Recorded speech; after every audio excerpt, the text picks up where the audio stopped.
কি করতে হইব? ছোট্ট একটা শ্রেণী বন্দুক হাতে নিয়ে বাংলাদেশে চলে যায়। বর্তমানে এমএলএও আছে এর মধ্যে, টাইগার ফোসের। সে নিজেকে টাইগার বলে মনে করে। রঞ্জিত দেববর্মা বর্তমানে এমএলএ, টাইগার ফোসের প্রধান ছিল না? সে তো বললো এমনি মুখে মুখে আসবে না, স্বাধীন ত্রিপুরা করতে গেলে পরে বন্দুক ধরতে হইব। সেই বন্দুকের মধ্যে কারা মারা গেছেন? কমরেড ক্ষীরোদ দেববর্মা। সে কি বাঙালি? রাষ্ট্রপতি পুরস্কার প্রাপ্ত ক্ষীরোদ দেববর্মাকে বাড়িতে এসে খুন করে। কারা করে? এনএলএফটি, তারা যারা স্বাধীন ত্রিপুরা স্লোগান দিয়েছে তারা। বর্তমানেও একেবারে এই কথা শেষ হয়ে গেছে, আমরা বলুন না। এই দলের লোকেরা এখন স্বাধীন ত্রিপুরা নামে আর কেউ খায় না। নতুন কইরা আবার একটা দল করছে, কি কয় ত্রিপুরা মথা। आप लोग मेरे साथ है ना? आपका सपोर्ट है ना? तो कौन क्या उखाड़ेगा बुबागरा का? अगर गरीब तिपरासा बुबागरा के साथ है, आपका सपोर्ट है, तो मुझे कोई चिंता नहीं। जो भी लिखना है लिखो, जो भी गाली देना है गाली दो। मैं अपना तिपरासा के लिए लास्ट मोमेंट तक फाइट करूंगा और करके जीत के अपना तिपरासा को आपका अधिकार दूंगा।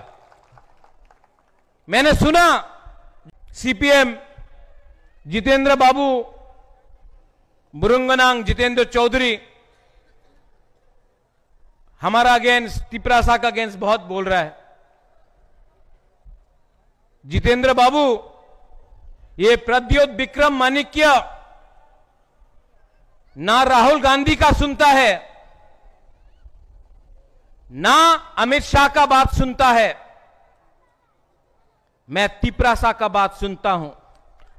जितेंद्र बाबू, अगर हिम्मत है, मैं कांग्रेस के अगेंस्ट फाइट किया, मैं सीपीएम के अगेंस्ट फाइट किया, मैं बीजेपी के अगेंस्ट 2021-2023 में फाइट किया।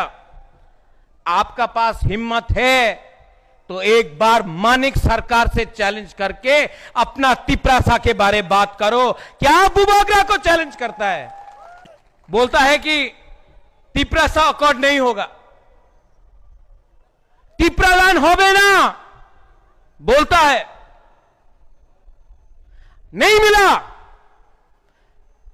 कल नहीं मिला, आज नहीं मिला, लेकिन थानसा रहेगा ना।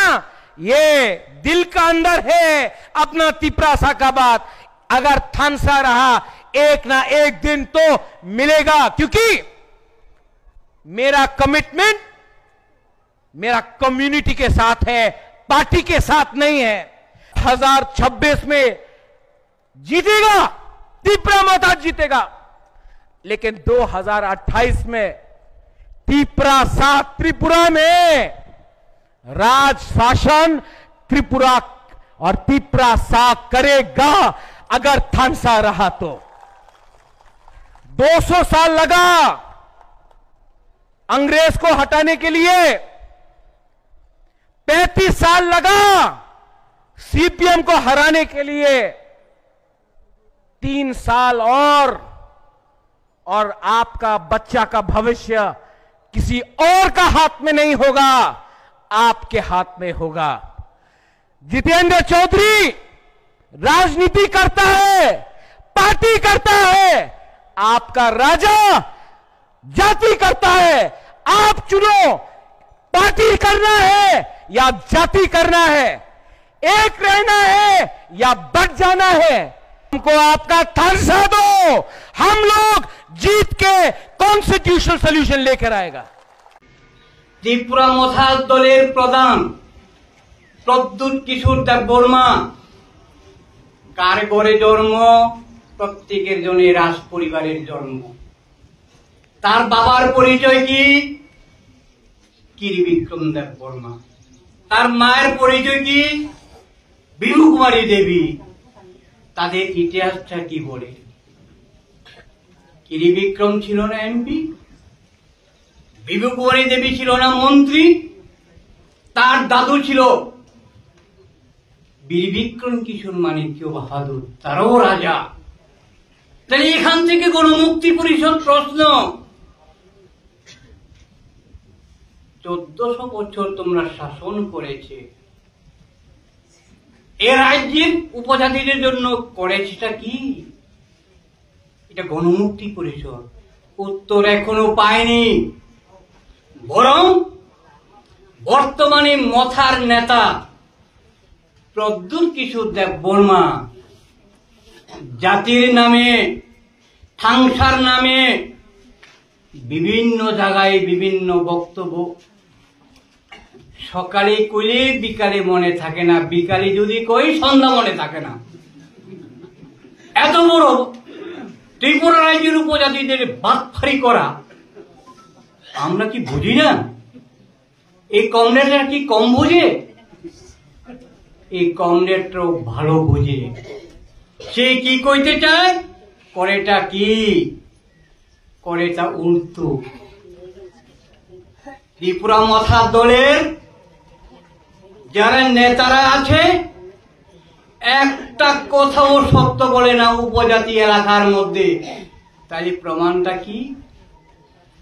প্রমাণটা আপনারা দেখেছেন, ইটানিংয়ের মধ্যে বিভিন্ন গণসংগঠন তরফ থেকে এই রাজ্যের সরকারের অপদার্থতা, তার বিরুদ্ধে মানুষ সোচ্চার হচ্ছে, তার বিরুদ্ধে আন্দোলন করছে।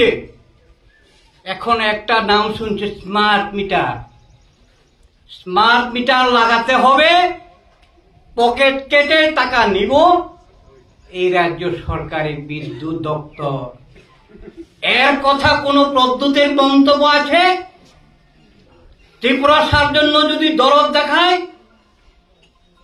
এই উপজাতি এলাকা, আমরা ট্রাইবেল অংশের মানুষ, আমাদের সমতলের এলাকার থেকে আমাদের ইনকাম কম, কিন্তু আপনি বিদ্যুৎ বিল কম দিতে পারবেন না। এই হচ্ছে দেশের রাজ্যের নীতি। আর প্রদ্যুৎ বাবু হচ্ছে ঘুমাচ্ছে, এখন কথা নাই। এত বড় সর্বনাশ নীতির দিকে লয়ে গেল রাজ্য সরকার, উনি তাদের সঙ্গে তো হরম মরম। তাহলে আমরা বুঝতে অসুবিধা হয় কমরে? এই দলকে আমরা বুঝতে অসুবিধা হয়। বলতে বলতে আর একদিকে যাইতে হবে কমরেড। আমরা যখন মিছিল করি, আমরা যখন পথ অবরোধ করি, আমরা যখন বিক্ষোভ মিছিল করি, বিজেপি বাবুরা এখন উল্টো দিকে করে। আরে বাবারে, আমরা দাবি করছি জলের জন্য, আমরা দাবি করছি কারেন্টের জন্য, আমরা তো দাবি করছি রাষ্ট্রের জন্য। আপনারা বলুন তো, সাক্ষী দিয়ে, বুকে হাত দিয়ে বলুন তো, আপনাদের এখান থেকে যদি মনুবাজার যেতে হয়, কোন পকেটটা রাস্তা ভালো বলুন তো? একটা জায়গাটার মধ্যে রাস্তা ভালো নাই, রাস্তার মাঝখানে পুকুরের সমান। কিন্তু প্রদ্যুৎ বাবু মুখ প্লাস্টার দিয়ে বসে আছেন, সে নাকি জাতির দরদি। উপজাতি উন্নয়ন চায়।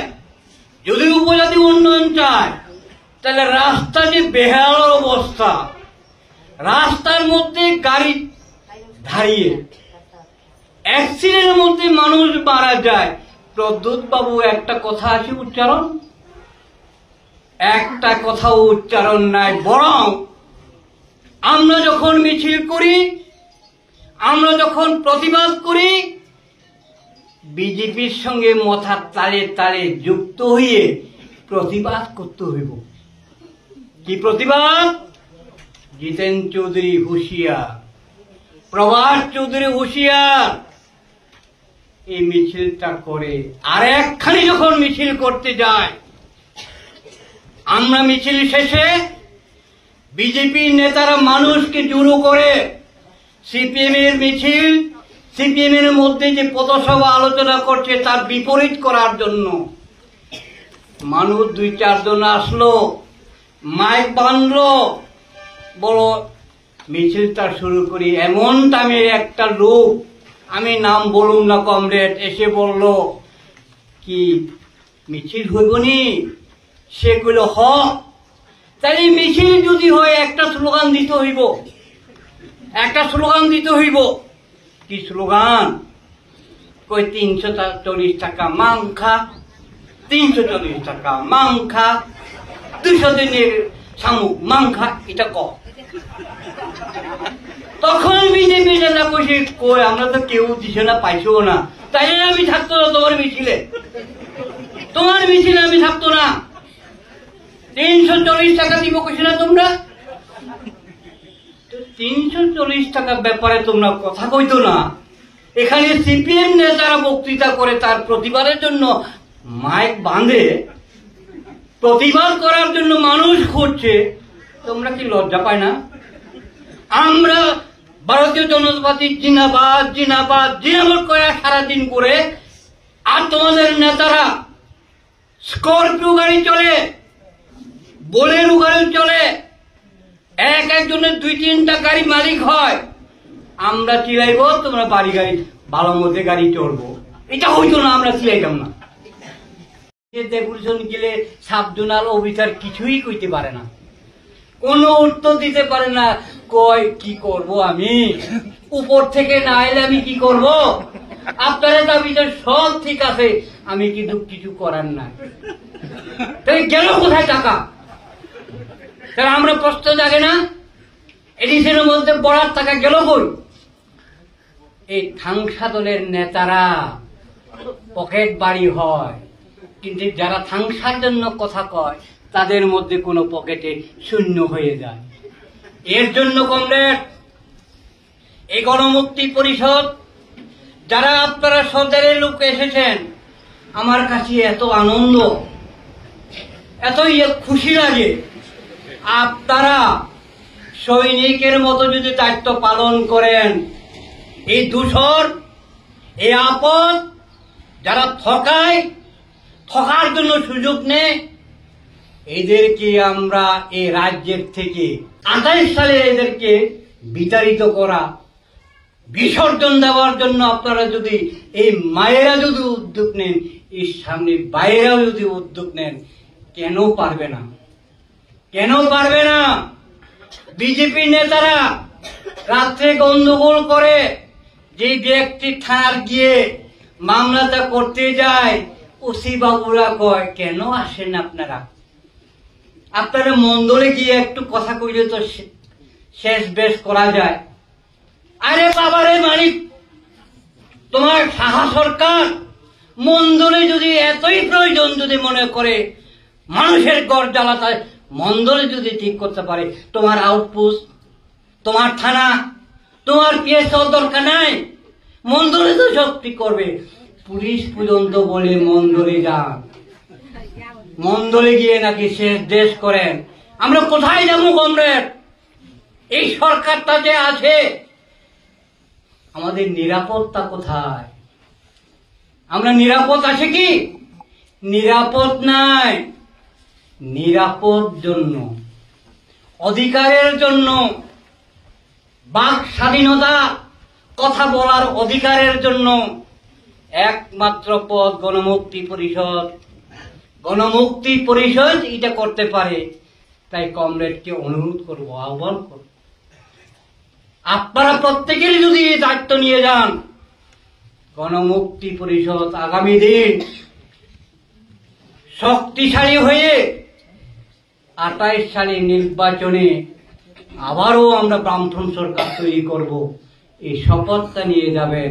এই অনুরোধ, এই আবেদন রেখে সকলকে অসংখ্য লাল সালাম জানিয়ে আমার বক্তব্য শেষ করছি। ইনকলাব জিন্দাবাদ।